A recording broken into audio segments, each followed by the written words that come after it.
Bonjour, alors dans cette vidéo nous allons corriger le DS. Alors, dans la première question, vous avez un tableur et dans ce tableur-là, on vous demande dans la première question, quelle est l'image de -1 par la fonction f. Tout simplement, la ligne 1 où on a x représente les antécédents. La deuxième ligne où j'ai f de x représente les images. Donc, quelle est l'image de -1 par la fonction f? -1, il est là. L'image, c'est 7. Passons à la question B. Quel est l'antécédent de 5? Donc, là, on a dit que la ligne 2 représentait la ligne des antécédents. Donc, le 5, il est là. Donc, l'antécédent, c'est 3. Passons maintenant à la C. Donner l'expression de f de x. Alors, quand on regarde pour trouver l'expression de f de x, il suffit de voir la formule qui nous a permis de déterminer les images. On vous dit que dans la B2, c'est-à-dire ici, on avait écrit cette formule-là. 3 étoiles B1 moins 4. Le B1, c'est la première ligne. Donc B1 représente x. Donc ici, tout simplement, f de x égale 3x moins 4. Le B1 représente x.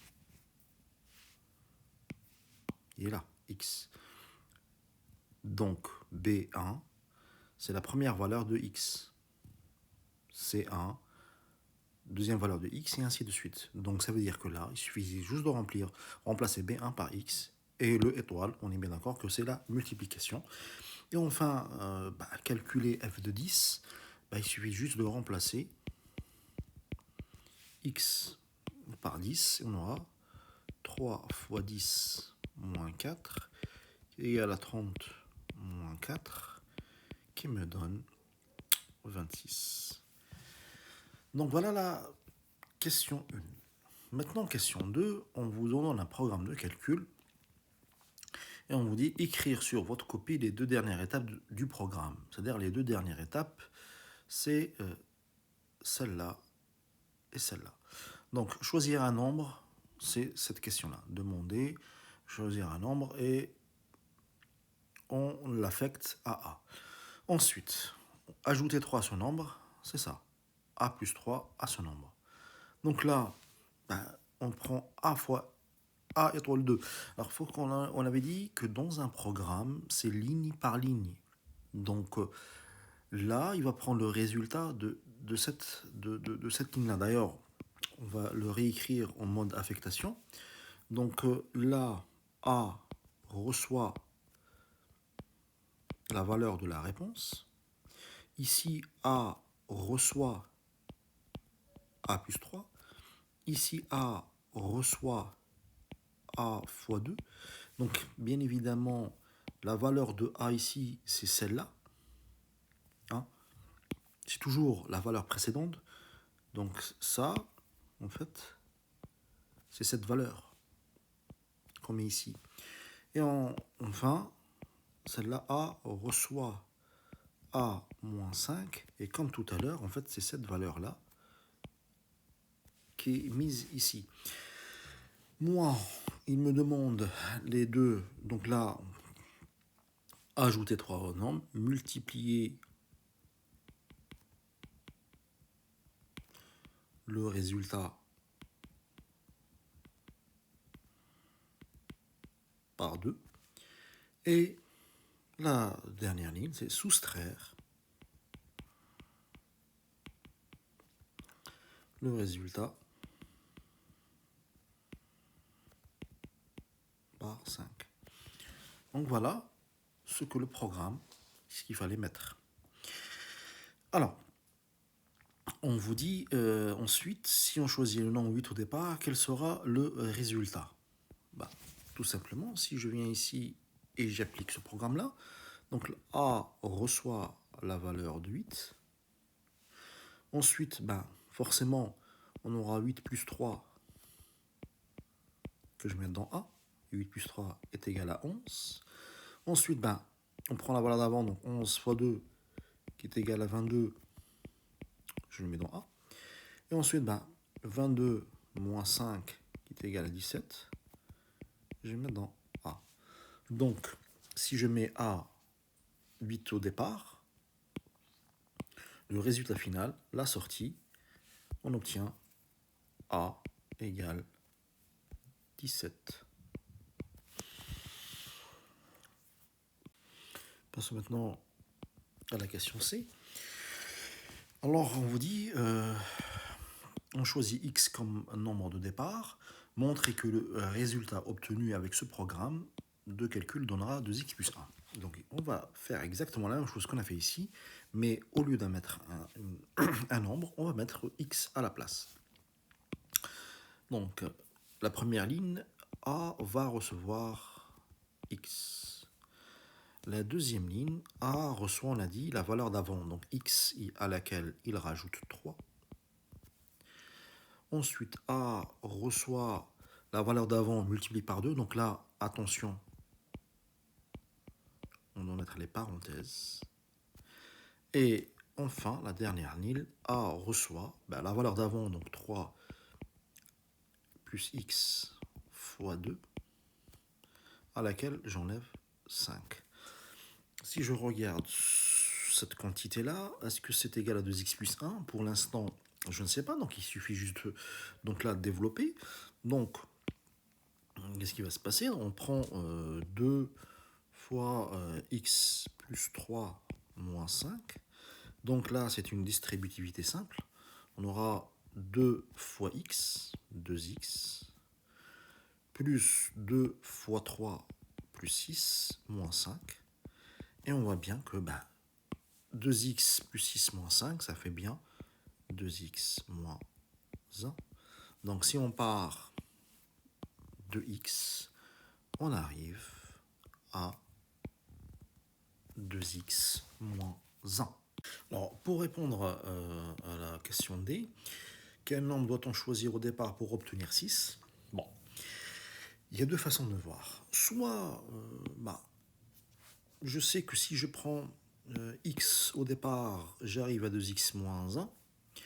Le nombre de départ, c'est là, le nombre d'arrivée, c'est là. Donc, on me dit, je dois arriver à 6, donc je mets 2x moins 1 égale 6, et je résous une équation du premier degré. Bon, si on ne connaît pas la résolution des équations du premier degré, ce n'est pas grave, hein. De toute façon, on va le revoir. Donc, je mets cette astuce de côté. Donc, je vais procéder différemment. Donc, on avait un A, le nombre A choisi au départ. À ce nombre A, qu'est-ce qu'on lui faisait? On lui rajoutait 3. Donc, on avait le résultat. Ensuite, on multipliait par 2. On avait le résultat. Et enfin, on enlevait 5 pour arriver au résultat. Et là, on me demande que le résultat, c'est 6. Il suffit juste tout simplement de faire l'opération inverse. Donc, je remonte. Donc, si j'avais 6, si dans cette étape-là, j'enlevais 5 pour arriver à là, donc l'opération inverse va consister à rajouter 5. Du coup, je vais avoir 11.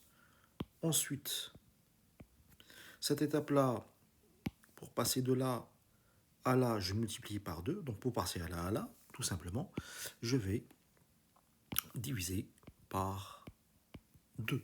Et on obtient 5,5.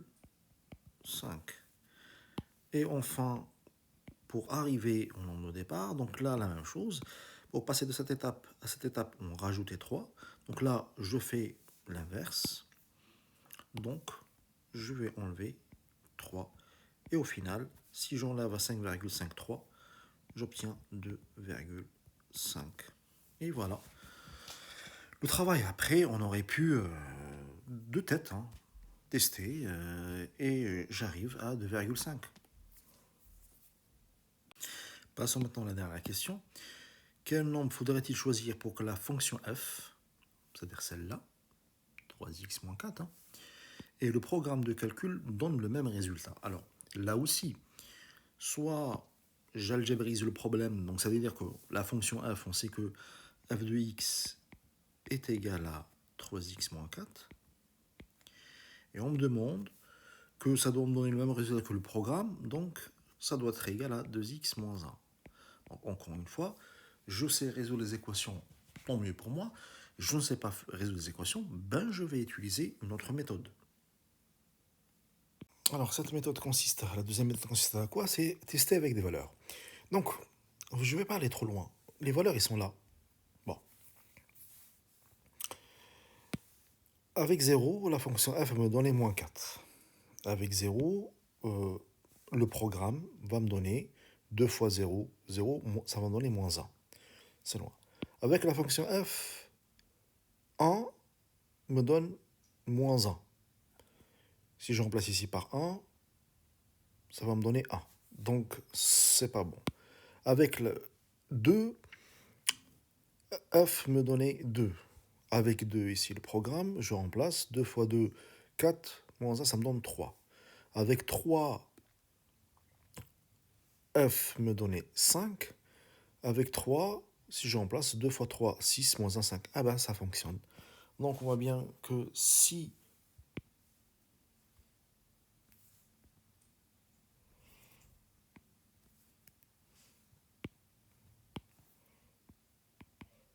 x égale 3, on a f de 3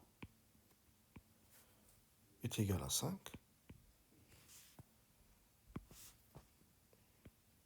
Et avec le programme de calcul, si A reçoit 3, au final, le résultat de A, c'était 2 fois 3 moins 1, qui est égal à 5. Et voilà le travail pour l'exercice 1.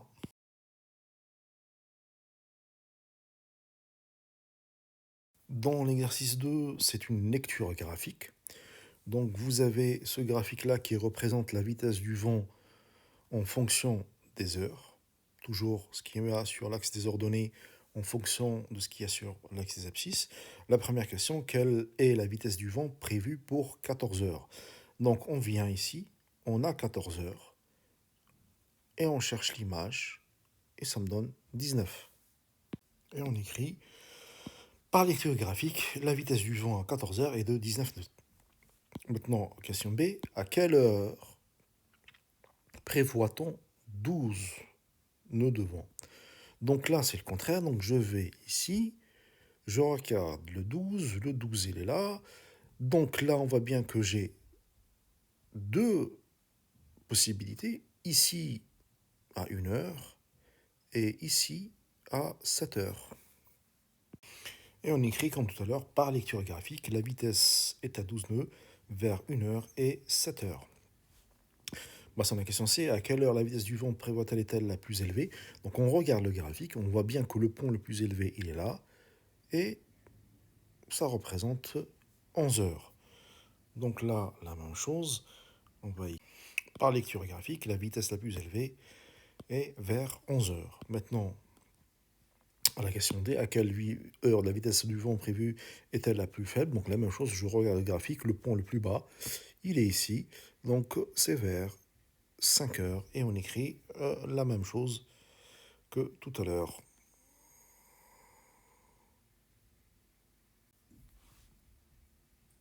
Passons maintenant à la question 2. Donc on dit que la pratique du cerf-volant est dangereuse au-dessus de 20 nœuds.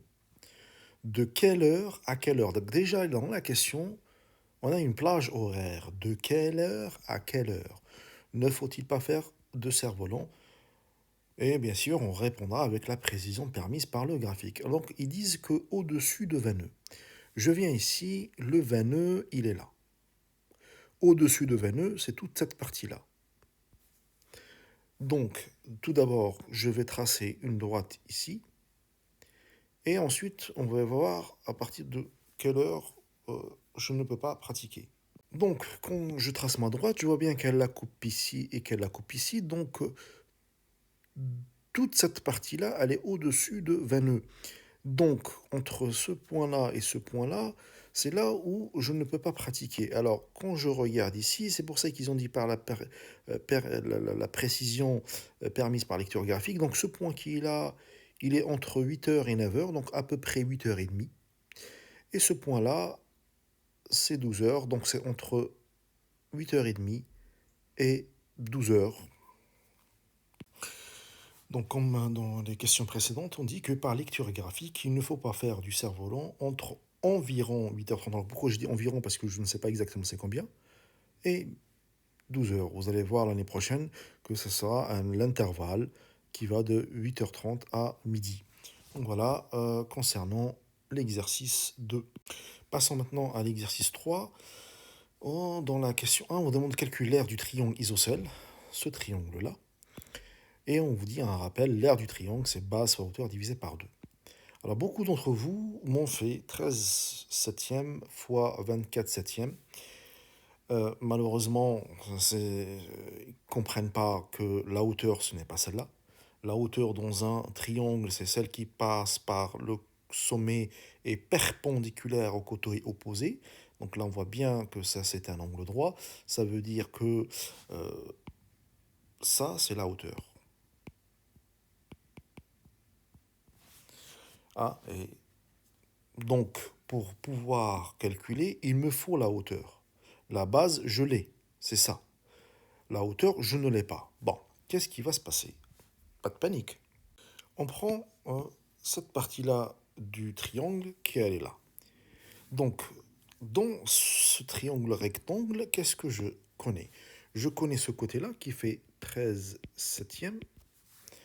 La hauteur, elle est là, je ne la connais pas. Et ce côté-là, est-ce que je le connais? Oui, bien évidemment. Parce que là, déjà, on dit que triangle isocèle, donc ça veut dire que la hauteur qui est là représente aussi la médiatrice et la médiane. Et même si vous ne les connaissez pas, ben, j'ai mis le même codage. Donc ça veut dire que ça coupe à la moitié. Donc ça veut dire que ce côté-là, c'est la moitié de 24 septièmes. Bon, la moitié de 24 septièmes. Pardon. Donc c'est 24 septièmes, le tout divisé par 2. Là, c'est comme si j'avais 2 sur 1. Diviser des fractions, ça revient à multiplier par l'inverse. Donc c'est 24 septièmes fois 1 demi. Ah, la moitié de 24, c'est 12. Et donc on aura 12 sur 7. Donc ça veut dire que ce côté-là est égal à 12 sur 7. Ah, maintenant qu'est-ce que je fais? Ben, vous avez un triangle rectangle, vous avez ce côté-là, vous avez ce côté-là qui est l'hypoténuse, et vous avez ce côté-là, l'autre côté droit qu'on ne connaît pas. Il suffit d'appliquer le théorème de Pythagore. Puis en Pythagore, qu'est-ce qu'il me dit? Ben, 13 septièmes au carré égale h au carré plus 12 septièmes au carré. Donc, h au carré égale 13 septièmes au carré moins 12 septièmes au carré. Et donc en faisant le calcul, 13 au carré c'est 169, 7 au carré c'est 49, 12 au carré c'est 144, 7 au carré c'est 49. Ils ont déjà le même dénominateur. Donc on va faire 169 moins 144 qui me donne 25 sur 49. Sauf que... Donc là, 169 c'est 13 au carré, 49 c'est 7 au carré, 144 c'est 12 au carré, 49 c'est 7 au carré. Et donc, ils ont déjà le même dénominateur, donc on soustrait juste les numérateurs. 169 moins 144 égale 25 sur 49. Sauf que 25, ben, c'est 5 au carré, et 49, c'est 7 au carré. Du coup, h au carré égale 5 au carré sur 7 au carré. Ça veut dire que h, tout simplement, donc alors, h égale 5 septièmes. Et maintenant, j'applique. Donc l'air, on avait dit, c'est la base. Donc la base, c'était 24 septièmes. Fois la hauteur, 5 septièmes. Le tout divisé par 2. Bon,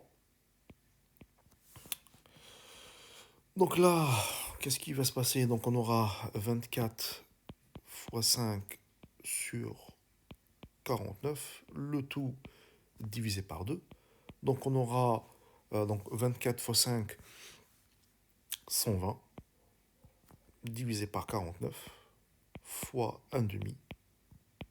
120, je peux le diviser par 2, ça me donne 60, sur 49. Comme je suis en train de calculer l'air, je rajoute UA pour désigner l'unité de l'air. Donc voilà pour le premier. Donc certes, la seule difficulté, c'était déterminer la hauteur, tout simplement. Maintenant, le deuxième, on vous demande de calculer le périmètre d'un rectangle. Le périmètre d'un rectangle, c'est longueur plus largeur, le tout fois 2. C'est pas, je suis pas en train de calculer l'air. Donc le périmètre. Donc, qu'est-ce qu'on va avoir? Le périmètre égale, donc je remplace. Vous avez 13 16e plus 7 dixième, le tout 1 fois 2. Là, il faut que je mette au même dénominateur. Ici, vous avez 16. Ici, vous avez 10.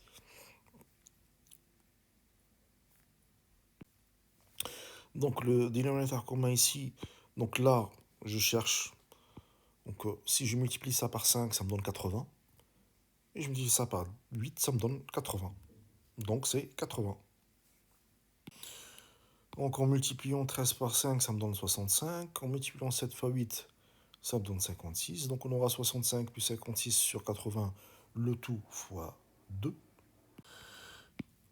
Donc, ça me donnera 121 sur 80 fois 2. Ce que je peux écrire 121 fois 2, le 80, je peux l'écrire 40 fois 2. Et je simplifie 2 avec 2. Et ça me donne 121 sur 40. Et voilà le travail.